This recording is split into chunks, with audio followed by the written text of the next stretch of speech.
Hello and welcome to Startup Hack. Today we are going to talk about create ASP.NET Core CRUD Web API with the repository pattern. So let's jump right in.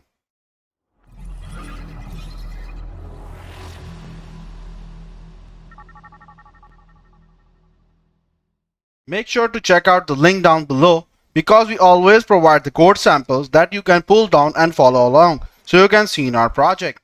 Do you want to earn $100,000 a year? Do you want to become a software developer within just 3 months?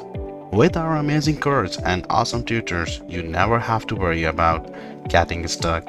We help students to learn skills that companies want to hire. We are Startup Hack. Don't forget to subscribe our channel. So let's get started.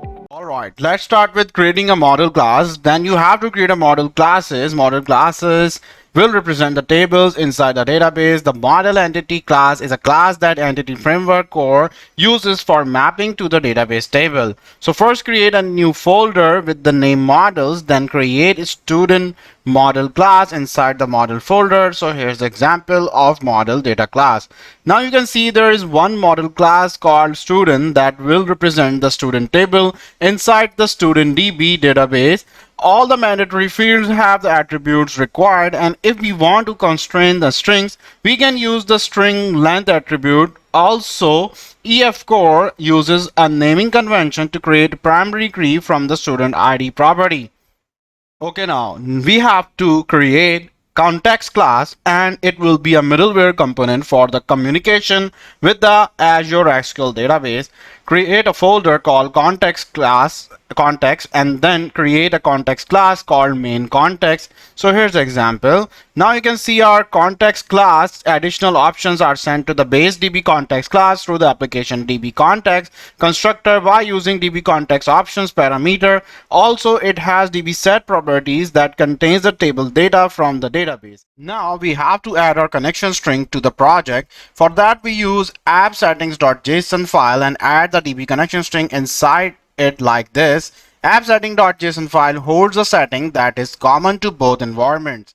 Now we have to register the context class into our project. So for that, we have to open a startup.cs file class and have to add context class to modify the configure services method. Configure service is used to configure dependency injection. Now we have to create a table inside the SQL database. So first build your project and then have to do code base migrations for creating the table inside the database. Let us create CRUD operations. I have planned to use a repository patterns for creating CRUD operation. So first create a data folder inside the project and create an interface called iStudentRepository and class called StudentRepository under the repositories folder. So here's the iStudentRepository. This class is called StudentRepository. So here's the example. As you can see, now you can see the iStudentRepository interface and StudentRepository class, which implements the iStudentRepository interface. Also, this interface is planned to be an abstraction layover different ORMs, object relational mapping. Now we created our services with StudentRepository class. Okay, now we have to register the repository with the dependency injection system. After that, DI system will provide this service to student controller.open. So open the startup.cs file and modify the configure services method like this. Then now we have to create an API controller to expose the endpoint. So create a student controller class under the controller folder. So here's the example of a student controller.